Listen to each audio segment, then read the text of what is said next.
복음의 본질을 회복하라. 첫 번째 시간, 복음이란 무엇인가? 갈라디아서 1장 6절부터 9절까지의 말씀을 가지고 하나님의 말씀을 함께 상고합니다. 그리스도의 은혜로 너희를 부르신 이를 이같이 속히 떠나 다른 복음을 따르는 것을 내가 이상하게 여기노라. 다른 복음은 없나니 다만 어떤 사람들이 너희를 교란하여 그리스도의 복음을 변하게 하려 함이라. 그러나 우리나 혹은 하늘로부터 온 천사라도 우리가 너희에게 전한 복음 외에 다른 복음을 전하면 저주를 받을지어다. 우리가 전에 말하였거니와 내가 지금 다시 말하노니 누구든지 너희가 받은 것 외에 다른 복음을 전하면 저주를 받을지어다. 아멘. 복음의 본질을 회복하라 라는 주제로 갈라디아서 1장 6절부터 9절까지의 말씀을 가지고 복음이란 무엇인가 라는 제목으로 하나님의 말씀을 함께 상고합니다. 많은 그리스도인들이 복음이라는 말을 자주 사용합니다. 하지만 그 복음이 정확하게 무엇인지에 대하여, 그러니까 정확하게 무엇인지에 대하여라는 말은 성경에서 복음을 어떻게 이야기하고 있는가에 대해서 분명하게 아는 사람이 그렇게 많지 않습니다. 적어요. 교회 내에서 복음을 이야기하지만 실제로 그 복음이 무엇을 의미하는지 정말 제대로 성경적으로 이해하고 누리고 살아가는 사람들은 별로 없다는 것입니다. 이런 상황은 바울이 갈라디아 교회에 보낸 경고의 메시지와도 결을 같이 하고 있습니다. 갈라디아 교회도 이런 상황에 있었다는 것이죠. 갈라디아 교회가 다른 복음을 따르기 시작했을 때 바울은 크게 놀라 단호하고 분명하게 책망하고 있습니다. 갈라디아 교회는 복음을 잘못 오해하고 분별하지 못했을 뿐만 아니라 적극적으로 다른 복음을 따르기 시작했던 것 같습니다. 이처럼 복음의 정의가 정확하지 않다면 우리는 복음의 핵심을 놓치게 됩니다. 다른 복음을 따라가게 되는 거예요. 다시 말하면 내가 참 복음이 무엇인지, 성경이 증거하고 있는 복음이 무엇인지, 성경이 계시하고 있는 복음이 무엇인지를 정말 분명히 알지 못한다면 우리는 갈라디아 교회처럼 다른 복음을 택하여 따라가기 쉽다는 것입니다. 그렇기 때문에 우리는 복음의 핵심을 놓쳐서는 안 됩니다. 구원의 진리를 왜곡해서도 안 되는 것입니다. 그래서 복음이 무엇인지를 정확하게 알고 그것을 바르게 믿고 살아가는 것이 굉장히 중요한 거예요. 사도 바울은 이것을 갈라디아서를 통하여 강력하게 강조하고 있는 것이죠. 바울은 갈라디아 교인들에게 그리스도의 은혜를 이야기합니다. 그리스도의 은혜로 너희를 부르신 이를 이같이 속히 떠나라고 한탄하고 있습니다. 복음의 본질을 이야기하고 있죠. 복음의 본질이 무엇입니까? 은혜라는 것입니다. 그리스도의 은혜로 너희를 부르셨다는 것입니다. 그리스도의 은혜. 복음은 우리의 공로와 행위를 포함하지 않고 전적으로 하나님의 은혜로 주어진 선물입니다. 굉장히 중요해요. 우리의 공로, 우리의 행위가 0.1%도 포함되지 않았습니다. 전적인 100% 순전한 하나님의 은혜라는 것입니다. 그러나 갈라디아 교회 안에는 은혜를 부정하지 않아요. 하지만 은혜에다가 율법을 더하려는 시도들이 있었습니다.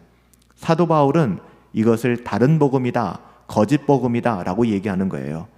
여러분, 은혜의 그 무엇인가를 첨가한다는 것, 은혜의 그 무엇인가를 더하려는 시도들은 모두 다 복음의 본질을 왜곡하는 것입니다.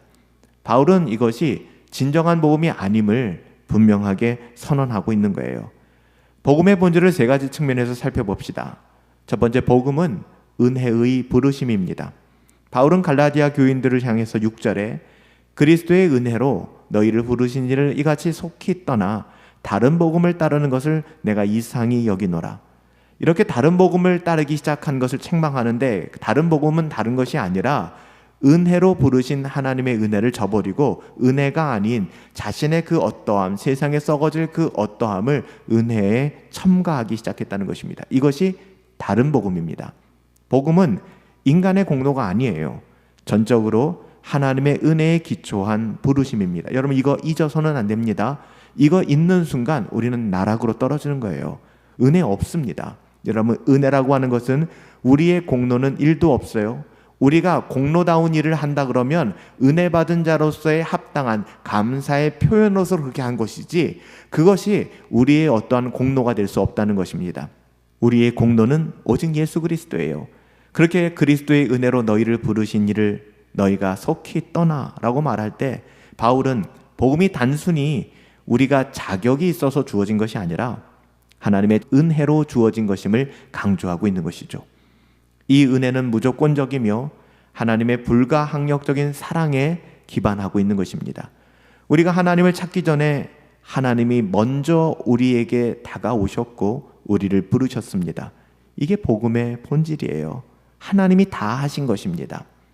사도 바울은 7절에 다른 복음은 없다라고 얘기합니다. 기대하지 마세요. 다른 복음은 없습니다. 다른 복음은 없나니 다만 어떤 사람들이 너희를 교란하여, 그러니까 생태계를 교란하는 교란종들이 있을 뿐이지 오리지널 복음은 오직 하나라는 것입니다. 그리스도의 복음을 변하게 하려 함이라. 그리스도의 복음을 변질시킨 거예요.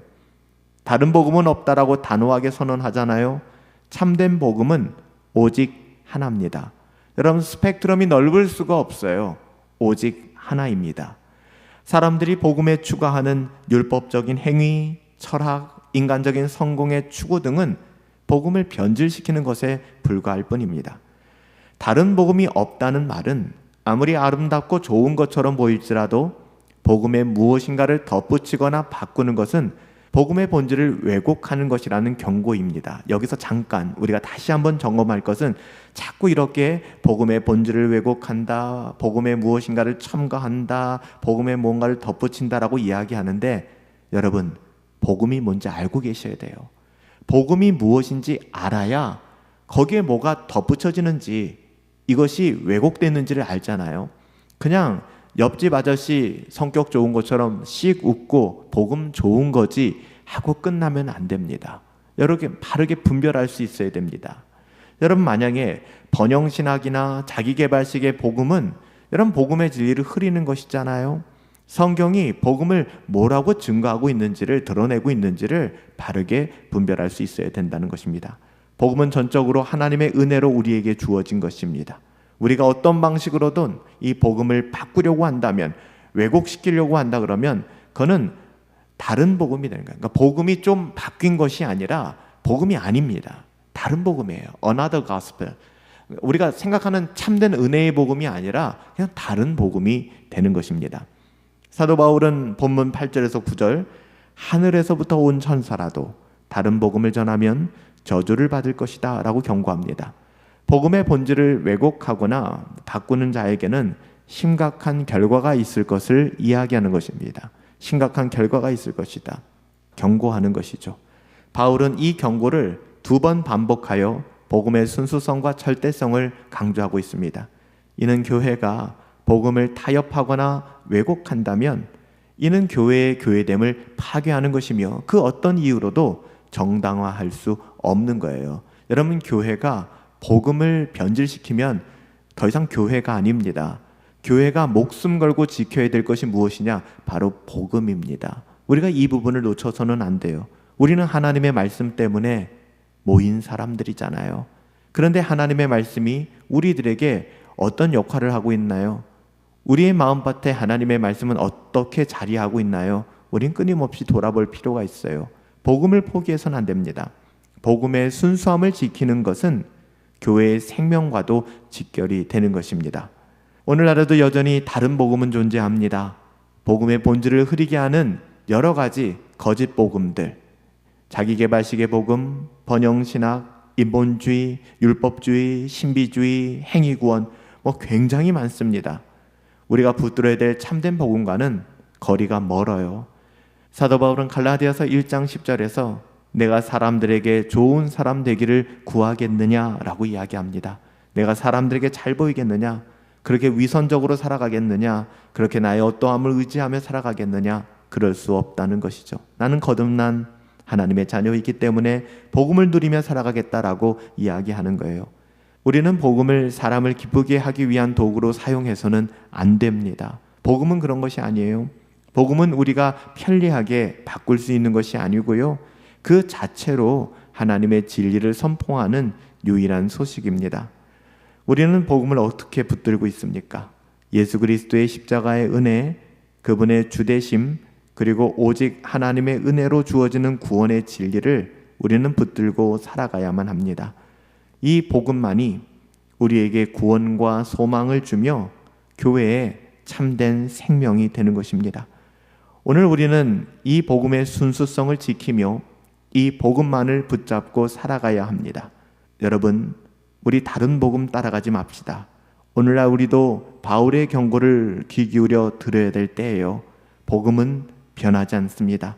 우리는 오직 그 복음, 은혜의 복음, 하나님의 은혜로 주어진 복음을 붙들고 그 복음의 진리를 우리 삶 속에서 누리며 살아가야만 하는 것입니다.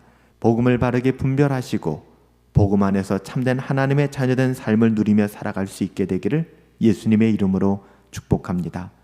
살아계신 아버지 하나님, 우리가 복음이라는 이야기를 입에 달고 살지만 정작 복음이 무엇인가 묻는다면 흔쾌히 답하지 못하는 그런 어리석은 삶을 살아가고 있습니다. 우리가 복음이 무엇인지 알지 못한다면 우리는 언제나 다른 복음으로 넘어갈 그럴 가능성들을 가지고 살아가는 것입니다. 하나님, 우리가 이번 새벽 경건회를 통하여 다시 한번 복음에 천착하기를 원합니다. 복음을 알아가길 원합니다. 배우고 확신한 일 가운데 설 수 있게 되기를 원합니다. 다른 복음 따라 살아가지 아니하고 참된 은혜의 복음 믿고 하나님의 자녀답게 살아가기를 간절히 소원하옵고 예수님의 이름으로 기도하옵나이다. 아멘.